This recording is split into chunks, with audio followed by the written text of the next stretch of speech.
หลวงจังหวัดลำพูนพร้อมทั้ง YouTube IDTO ทำเป็นทีมสากล Facebook วัดจอมคำปาโกด้าเชียงตุงพร้อมทั้งสถานีวิทยุเครือข่ายคลื่นสีขาว8จังหวัดภาคเหนือทั้งพี่น้องผู้ฟังนะที่ติดตามรับฟังรับชมนะไม่ว่าจะเป็นพี่น้องทางจังหวัดน่านจังหวัดแพร่จังหวัดลำพูนลำปางแม่ฮ่องสอนเชียงใหม่เชียงรายพะเยานะแพร่น่านลำปางอะไรก็ต่างๆที่หรือก็บรรดาท่านผู้ฟังทั่วโลกนะที่กำลังติดตามช่องธรรมะเป็นทีมทีวีออนไลน์ในรายการธรรมะนาวาเช้าวันอาทิตย์ที่8เดือนกันยายนปีพุทธศักราช2567ซึ่งก้าวกับผมมัตตมภาพพระครูโสพลปริยัติผู้ช่วยเจ้าอาวาสวัดพระสิงห์วรมหาวิหารก็ได้นำรายการมาพบกับบรรดาท่านผู้ฟังท่านผู้ชมในเช้าวันนี้นะซึ่งตามปกตินั้นก็จะเป็นหน้าที่ของท่านอาจารย์พระอาจารย์สกุลประสาทนิโยจากวัดธรรมวิเชียรอำเภอเชียงดาวจังหวัดเชียงใหม่ แต่ก็เนื่องจากในช่วงนี้นะพายุฝน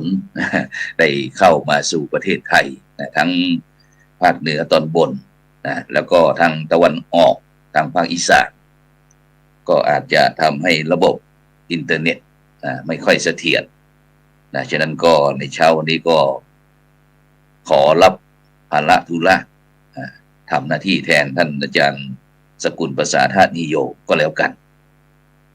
ซึ่งโดยเฉพาะ ทางพยากรณ์อากาศก็บอกว่าฝนพายุอย่างนี้นะซึ่งผ่านทางประเทศจีนทางเวียดนาม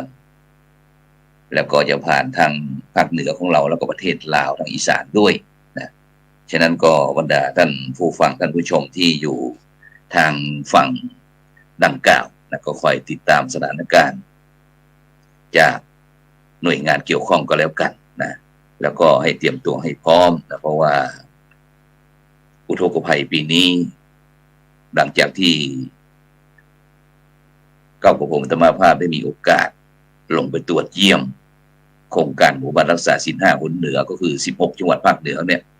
ก็ได้มีโอกาสปีนี้บรรยากาศอุทกภัยน้ำท่วมนะไม่ว่าจะเป็นที่จังหวัดเชียงรายจังหวัดพะเยาจังหวัดแพร่นะจังหวัดน่านนะซึ่งตอนนี้ก็หลังจากที่น้ำลดก็คงจะมวลน้ำต่างๆก็คงจะไปรวมกันอยู่ที่แม่น้ำเจ้าพระยาจากเจ้าพระยาก็คงจะลงสู่อ่าวไทยนะซึ่งตอนนี้ก็ทางผู้ที่ได้รับผลกระทบน้ำท่วมนั้นก็ได้รับการเยียวยาดูแลนะอย่างเช้านี้พระเดชคุณหลวงพ่อเจ้าคุณพระสุนทรมุนีรองเจ้าคณะจังหวัดน่านนะก็รายงานบอกว่าตอนนี้ก็ได้มีพระมหาเถระต่างๆไม่ว่าจะเป็นทางกรุงเทพนะหรือว่าทางทั่วประเทศนะก็ได้ส่งน้ำใจสิ่งของไปถวายให้พระเดชคุณหลวงพ่อพระสุนทรมุนีทั้งท่านอาจารย์เจ้าคุณพระราชศาสนาภิบาลนะเจ้าคณะจังหวัดน่านรองเจ้าคณะจังหวัดน่านเจ้าคณะอำเภอทุกอำเภอนะได้ช่วยกันดูแลพี่น้องประชาชนที่ได้รับผลกระทบจากอุทกภัยในครั้งนี้ซึ่งก็ทำให้โครงการหมู่บ้านรักษาศีล5ของเราชะงักไปจังหวัดหนึ่งก็คือจังหวัดน่านปกตินั้นก็จะลงตรวจเยี่ยมพื้นที่ก็ในวันที่4ที่ผ่านมาแต่เนื่องจากที่หมู่บ้านพื้นที่ได้รับความเสียหายได้รับผลกระทบจากน้ำท่วมนะก็เลยทำให้โครงการขยับออกไปว่าถึงตรวจเยี่ยมในวันที่27นะซึ่งความจริงคณะกรรมการก็บอกแนะนำเหมือนกันนะพี่น้องหมู่บ้านรักษาศีล5ต้นแบบแต่ก็บอกว่า ไม่ได้จะต้องทำเพราะว่าเป็นประวัติศาสตร์ของหมู่บ้านโครงการหมู่บ้านรักษาศีล 5เนี่ยสุดยอดบอกว่าเป็นโครงการที่เอากรอบวิธีคิดวิธีทำวิธีบริหารเนี่ยมาจับทิศทางของหมู่บ้านว่าจะมีการพัฒนาเป็นอย่างไรบ้างซึ่งพี่น้องชาวบ้านนาปังน้ำลัดก็บอกว่าสู้นะงั้นก็ขอโอกาสคณะกรรมการบอกว่าขอให้มาตรวจเยี่ยมในวันศุกร์ที่27กันยายนก็แล้วกันนะโดยเมตตาของพระเดชพระคุณหลวงพ่อพระเทพรัตนนายกพร้อมคณะกรรมการหมู่บ้านรักษาศีล 5 คนเหนือก็บอกว่าโอเคตามนั้นนะเมื่อกล้าขอก็กล้าให้นะนี่คือความเป็นนักสู้ของพี่น้องบ้านน้ำลัดตำบลนาปังอำเภอภูเพียงจังหวัดน่านซึ่งก็ถือว่าเหมาะสมนะที่ได้รับการคัดเลือกจากคณะสงฆ์จากท่านผู้ว่าราชการจังหวัดน่านส่วนราชการที่เกี่ยวข้องให้คัดเลือกเป็นหมู่บ้านรักษาศีล 5ต้นแบบของจังหวัดน่านเพื่อที่จะเข้าสู่ระดับประเทศต่อไปนี่คือเลือดนักสู้ของพี่น้องบ้านน้ำลัดตำบลนาปังอำเภอภูเพียงจังหวัดน่านซึ่งหลายท่านหลายคนก็บอกว่าเกิดอุทกภัยแบบเนี้ยทิศทางของโครงการหมู่บ้านรักษาศีล 5หรือว่าตอนนี้พระครูโสพลปริยัติก็ได้รับภาระ อีกโครงการก็คือวัดประชารัฐสร้างสุขนะซึ่งก็จะลงตรวจเยี่ยมประเมินทั้ง3จังหวัดก็คือจังหวัดแพร่ไม่ใช่จังหวัดเชียงใหม่จังหวัดลำพูนแม่ฮ่องสอน3จังหวัดคณะสงฆ์ภาค7ซึ่งในเมตตาของพระเดชพระคุณหลวงพ่อพระเทพสิงหวรจารย์ดร.ประธานคณะกรรมการก็มีการนัดหมายประชุมในวันที่14กันยายนเนี่ยผ่านระบบซูมออนไลน์ซึ่งก็มีคณะกรรมการประมาณสัก15ลูกคน15ลูกคนฉะนั้นบอกว่าทิศทางตรงนี้หลังจากเจอมรสุมอุทกภัยแบบเนี้ยลูกแล้วลูกเล่าบางก็บอกว่าหนักกว่าปี54จะทำอย่างไรดีพูดถึงทิศทางนี้มันมีความหมายหลายอย่างบรรดาท่านผู้ฟังทั้งหลายนะไม่ว่าจะเป็นชื่อของธรรมะหลักธรรมคำสอนในทางพระพุทธศาสนาหมวด1มี6ข้อนะแล้วก็ทิศเนี่ยเป็นชื่อเรียกบุคคลผู้ที่เกี่ยวข้องใกล้ชิดอยู่ในรอบตัวเราของในฐานะแตกต่างกันไปหรือว่าทิศนี้จะเหมาไปที่ผู้ที่เคยบวชเป็นพระสงฆ์องค์เจ้าเมื่อสิกขาลาเพศไปก็เลยเรียกว่าทิศ แล้วก็เป็นชื่อที่เรียกอุปกรณ์ในการนำทางที่หน่วยราชการหรือว่าหน่วยทหารอะไรหน่วยความมั่นคงต่างๆเวลาเข้าไปปฏิบัติหน้าที่ตามพื้นที่เป้าหมายต่างๆก็เรียกว่าเข็มทิศนี่ก็ความหมายดีซึ่งทิศนั้นในทางวิชาการเขาก็แบ่งออกเป็น2ลักษณะไม่ว่าจะเป็นทิศทางโลกทิศเหนือทิศใต้ทิศตะวันออกทิศตะวันตกเป็นต้นนะแต่ทิศทางธรรมทิศมีทั้งทิศทางโลกแล้วก็ทิศทางธรรม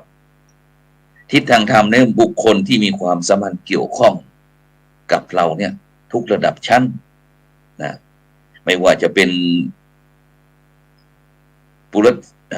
ทีมทิศเบื้องหน้าทักขีหน้าทิศเบื้องขวาปัจฉิมทิศเบื้องหลังอุตรทิศเบื้องซ้ายเหมทิศเบื้องต่ำทิศเบื้องบนนะซึ่งมีทั้ง6ทิศซึ่งในสิงคาโลวาทสูตรกล่าวว่าในเช้าวันหนึ่งองค์พระสัมมาสัมพุทธเจ้าได้เสด็จโปรดสัตว์ถ้าพูดง่ายๆก็ได้ไปรับอาหารบิณฑบาตนะก็ระหว่างในเดินเสด็จ เดินทางนั้นก็พบเด็กชายคนหนึ่งชื่อว่าสิงคาลามานพซึ่งก็กำลังทำท่าเขยงประมมนมมือหันหน้าไปทางทิศตะวันออกพระองค์ก็เลยเสด็จเข้าไปใกล้แล้วก็ตรัสถามว่าเธอทำอะไรนะก็ถามสิงคาลามานพนะมานพน้อยก็บอกว่าข้าพระองค์กำลังไหว้ทิศพระเจ้าค่ะพระพุทธเจ้าก็ตรัสถามต่อไปว่าเธอไหว้ทำไมมานพน้อยก็บอกว่าข้าพระองค์ไม่ทราบพุทธเจ้าก็ยิ่งสงสัยก็ถามต่อไปอีกว่าใครสั่งให้เธอให้ไหว้มานพน้อยก็ตอบว่ามารดาบิดาพ่อแม่ของข้าพระองค์ก่อนที่ท่านจะจากไปเคยสั่งไว้พระเจ้าค่ะพระพุทธเจ้าก็เลยบอกว่าสาธุสาธุสาธุดีแล้วดีแล้วดีแล้วแม้เธอจะยังไม่เข้าใจความหมายแต่เธอก็เชื่อว่าตั้งมั่นอยู่ในโอวาทของพ่อแม่หากเธอจะไหว้ให้เกิดผลไหว้ให้ถูกทิศเธอจะต้องรู้จักความหมายของทิศด้วยนะแล้วก็พระพุทธองค์ก็ตรัสขยายความว่าทิศเบื้องหน้าได้แก่พ่อแม่หรือว่ามารดาบิดาซึ่งเป็นผู้ที่นำหน้าออกหน้ารับหน้านำพาชีวิตของลูกให้ก้าวหน้านี่คือทิศเบื้องหน้าส่วนทิศเบื้องขวาก็ได้แก่ครูอุปชาอาจารย์เป็นผู้ให้ความถนัดก็คือเรื่องศิลปะวิทยาอุบายหาเลี้ยงชีพจึงอยู่ในฐานะต้องเทิดทูนบูชาคารวะและก็ให้เกียรตินี่คือทิศเบื้องขวาส่วนทิศเบื้องหลังก็ได้แก่บุตรภรรยาสามีมาทีหลังอยู่ข้างหลังอยู่ด้านหลังคอยที่จะดันหลังให้ที่ผู้อยู่ข้างหน้าเนี่ยก็คือพ่อหรือว่าสามีให้มีความเจริญก้าวหน้าเหมือนกับคำที่อุปมาบอกว่าสามีเป็นช้างเท้าหน้าภรรยาเป็นช้างเท้าหลังข้อควรระวังก็คืออย่าขยับขึ้นเป็นควานช้างเพราะนั้นมันก็จะยุ่งนะนี่คือเรื่องทิศเบื้องหลังส่วนทิศเบื้องซ้ายก็ได้แก่มิตรสหายหรือว่าเพื่อนซึ่งคำว่ามิตรเนี่ยหรือว่าคำเป็นเพื่อนเนี่ยมีอยู่2ชนิดก็คือดีเรียกว่ากัลยาณมิตรไม่คิดทรยศคดโกงหักหลังหรือทำลายเพื่อนด้วยอุบายหรือว่าวิธีการต่างๆนี่คือว่าดีส่วนมิตรไม่ดีหรือว่ามิตรเลวเรียกว่าปาปมิตรมิตรใจไม่ซื่อคิดคดเอารัดเอาเปรียบมีเล่ห์มีในต่อหน้ามาพับรับหลังตะโกหน้าร้านแตงโมหลังร้านแตงเน่าหรือว่าสำนวนบ้านเราบอกว่าหน้าไหว้หลังหลอกต่อหน้ากันลอกรับหลังกันแต่ซึ่งก็จัดเข้าในพวกปากหวานก้นเปรี้ยวถ้าภาคเหนือบอกว่าปากหวานก้นส้มปากหวานก้นส้มหรือว่าหน้าไหว้หลังหลอกกลับกรอกปิ้นปล้อนคิดเอาหมดแต่ได้จิตใจก็ไม่สะอาดสกปรกเสน่ห์เล่ห์เหลี่ยมจัดต่อหน้าทำเป็นมิตรแต่พกมีดไว้ข้างหลังนะมีประโยชน์ก็จึงเป็นพวกเป็นพ้องไร้ผลประโยชน์ก็กลายเป็นอสรพิษนะนี่คือเรื่องทิศเบื้องซ้ายนะที่คำว่ามิตรสหายหรือว่าคำว่าเพื่อนนะซึ่งเพื่อนที่ดีเขาเรียกว่ากัลยาณมิตรเพื่อนที่ไม่ดีเขาเรียกว่าปาปมิตรนะไม่ควรที่จะคบ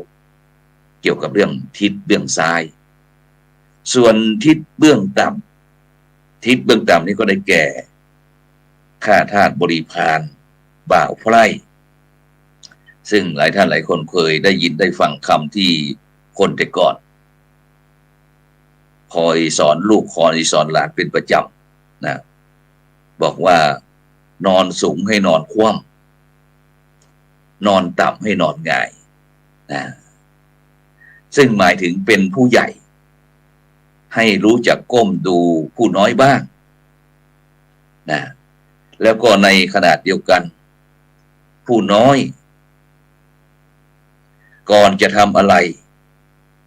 ก็พึงแหงนหน้าคอยปรึกษาผู้ใหญ่เพราะอะไรเพราะว่าบุคคลทั้งสองฐานะเนี่ยจำต้องพึ่งพาอาศัย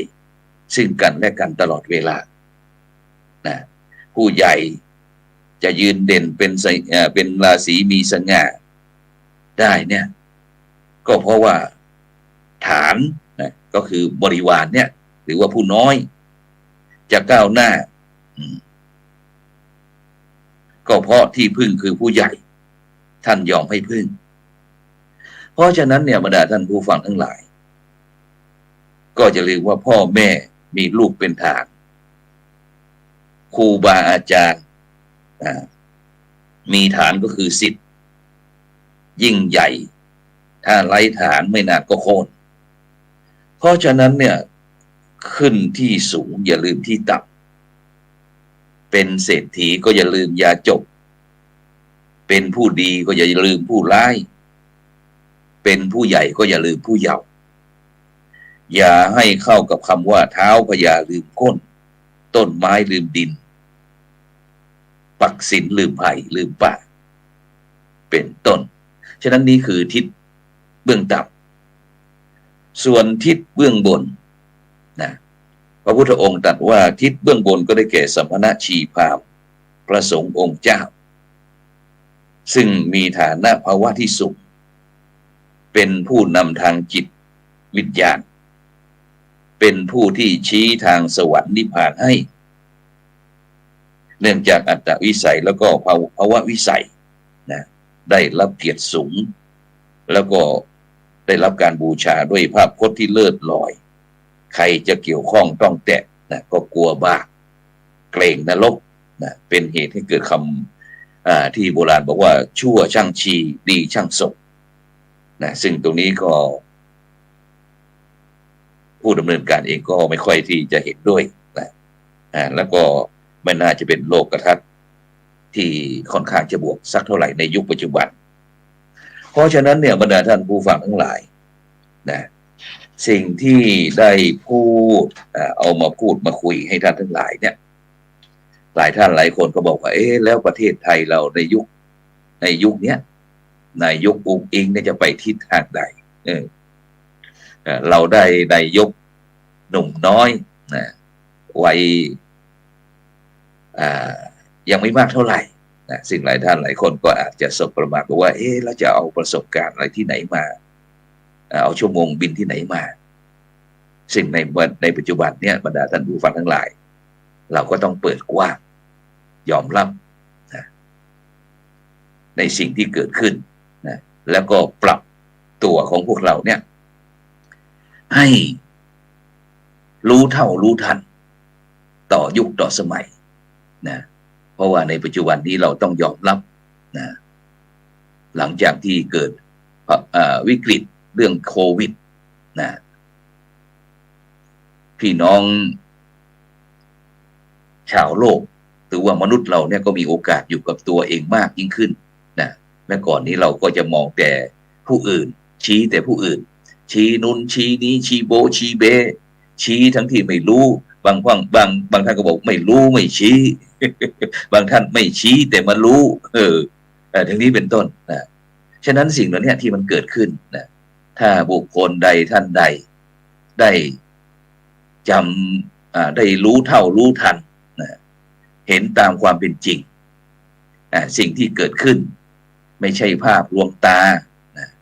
ที่มาหลอกมาหลอนพวกเรานะแล้วก็พินิจพิจารณาด้วยสติด้วยปัญญาด้วยแค่แยบด้วยละเอียดแยบคายก็จะทำให้เราเห็นสัจจะความจริงขึ้นว่า ความจริงมันเป็นเช่นนี้เองหรือทุกสิ่งทุกอย่างมีเกิดขึ้นตั้งอยู่แล้วก็ดับไปฉะนั้นเนี่ยบรรดาท่านผู้ฟังทั้งหลายนะซึ่งท่านทั้งหลายก็กำลังติดตามรายการธรรมนาวาในเช้าวันอาทิตย์ที่8เดือนกันยายนพุทธศักราช2567ซึ่งอาตมาภาพพระครูโสพลปริยัติในเช้านี้ก็อาสาจิตอาสาแทนท่านอาจารย์พระอาจารย์สกุลภาษาธนิโยผู้ช่วยเจ้าอาวาสวัดธรรมวิเชียรอำเภอเชียงดาวจังหวัดเชียงใหม่ซึ่งก็ตั้งใจอยากจะนำนานาสาระธรรมะมาบอกมากล่าวให้กับบรรดาท่านผู้ฟังเป็นกำลังใจกับบรรดาท่านผู้ฟังในการดำเนินชีวิตแต่ก็เนื่องจากอย่างเงี้ย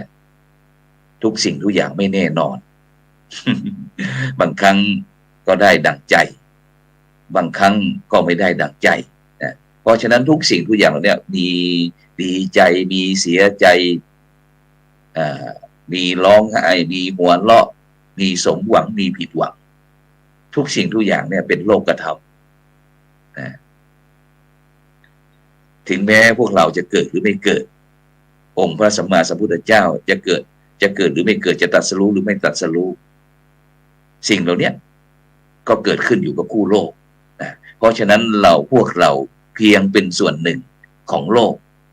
ก็คือเป็นธรรมชาติเช่นเดียวกันเป็นธรรมะเป็นธรรมชาตินะเกิดขึ้นตั้งอยู่แล้วก็ดับไปเพราะร่างกายของเรานี้ประกอบด้วยธาตุดินธาตุน้ำธาตุลมธาตุไฟเมื่อมารวมตัวกันเป็นพระครูโสพลปริยัติบ้างเป็นท่านนั้นท่านนี้เป็นนายแก้วนายคำนางจันทร์นางอังคารนางพุธนายพฤหัสนายศุกร์นายเสาร์บ้างนายอาทิตย์บ้างแต่สิ่งเหล่านี้ก็เป็นเพียงสมมุตินะว่าตัวเนี้ยที่มีอาการ32เนี่ยเป็นมนุษย์เป็นชื่อนั้นชื่อนี้แต่ถ้ามีกลุ่มอื่นเขาอาจจะว่าเราก็เป็นสัตว์ประหลาดเช่นเดียวกันแต่ทำไมนะไอ้ตัวนี้มันทำไมหัวไวจังทำโน่นทำนี่เพราะว่ามนุษย์เนี่ยหรือว่าคนนี่นะคนนี่ความจริงก็ได้รับการพัฒนายกระดับฐานะจิตหรือว่าวิธีคิดวิธีทำอะไรต่างๆมาเป็นมนุษย์นะแต่ถ้าเป็นคนนี่ก็เราก็ลองดูก็แล้วกันนะอาจจะเช้าชามเย็นชามอะไรต่างๆเนี่ยที่กำลังได้พบได้เจอนะซึ่งโดยเฉพาะโดยทางทิศทางธรรมทางโลกถ้าเราไม่มีความรู้ตรงนี้เราไม่รู้เท่ารู้ทันตรงนี้การดำเนินชีวิตของเรานะก็มักจะเกิดปัญหาอุปสรรคต่างๆทำให้เราไม่สบายกายไม่สบายใจคับแค้นใจทุกข์ใจนะเมื่อทุกข์ใจแล้วก็ทำให้อารมณ์บ่จอยอารมณ์บ่จอยเพราะฉะนั้นบรรดาท่านผู้ฟังทั้งหลายนะต้องขอบคุณอนุโมทนากับทุกเสียงทุกสายนะที่ได้ส่งข้อความมาทางอินบ็อกซ์นะหรือว่ากำลังติดตามรายการธรรมนาวาทางสถานีวิทยุเครือข่ายขึ้นสีขาว8จังหวัดภาคเหนือ FM 104.50 เมกะเฮิรตซ์วัดฝ่ายหินจังหวัดเชียงใหม่ต้องขอบพระคุณอนุโมทนากับท่านอาจารย์พระครูสมุวิศวัตรวรกิจโจนะผู้อำนวยการสถานีนะเพราะว่าในช่วงนี้วันพรุ่งนี้ก็จะเป็นวันโกนมะรืนก็จะเป็นวันพระนะซึ่งเทศกาลเข้าพรรษาของเราก็จะครบ2เดือนในวันที่17กันยายนนี้ครบเข้าพรรษามา2เดือนนะก็เหลืออีก1เดือนนะฉะนั้นก็ประเพณีทางภาคเหนือภาคอีสานนะอาจจะเป็นบุญข้าวสากบุญข้าวประดับดินหรือว่าตามก๋วยสลากกินข้าวสลากอะไรต่างๆนะซึ่งในวันที่17นี้ก็ท ทางพระเดชพระคุณหลวงพ่อพระเทพรัตนนายกเจ้าอาวาสวัดพระธาตุธาริพุนชัยเขาฝากข่าวมาประชาสัมพันธ์ว่าในวันที่11ถึงวันที่17กันยายนนี้ทางวัดพระธาตุธาริพุนชัยคณะสงฆ์จังหวัดลำพูนร่วมกับส่วนราชการก็จะได้จัดงานประเพณีสลากย้อมนะสลากย้อมนะสลากย้อมเป็นอย่างไรนะในวันที่17นะก็ไปร่วมงานบุญประเพณีบุญสลากย้อมนะที่วัดพระธาตุธาริพุนชัยนะฉะนั้นก็ในเช้าวันนี้นะต้องขอบคุณอนุโมทนาเวลาหมดเวลาจำเป็นที่จะต้องนำรายการธรรมะรับอรุณจากบรรดาท่านผู้ฟังไปก่อนนะคืนนี้เรามาพบกันที่รายการเห็นธรรมเห็นเราเห็นธรรมในเวลา20 ทุ่มจนถึง3 ทุ่มนะซึ่งวันนี้ก็จะได้กราบนิมนต์พระมหาเถระทั้งจังหวัดเชียงรายจังหวัดพะเยาจังหวัดแพร่จังหวัดน่านนะได้มาคุยกันเกี่ยวกับเรื่องในการที่จะช่วยเหลือนะพี่น้องประชาชนที่ได้รับผลกระทบจากอุทกภัยนะแต่ก็จะมีอย่างนี้ลูกที่2นะตอนนี้พี่น้องจังหวัดเชียงรายนะทางพระเดชคุณหลวงพ่อพระราชวชิรคณีวัดพระธาตุผาเงานะก็แจ้งมาว่าพายุจะเข้าแล้วนะ ฉะนั้นก็ฝากความปรารถนาดีไปถึงบรรดาพี่น้องประชาชนทุกท่านได้โปรดระมัดระวังแล้วก็ติดตามข่าวสารทางส่วนราชการหรือว่าหน่วยงานที่คอยประชาสัมพันธ์ฉะนั้นก็ในค่ำคืนนี้ในเช้าวันนี้ก็ดำเนินการธรรมะนาวาจากบรรดาท่านผู้ฟังไปก่อนคืนนี้พบกันใหม่สำหรับในเช้านี้ขอกล่าวคำว่าธรรมะนาวาสวัสดีขอเจริญพร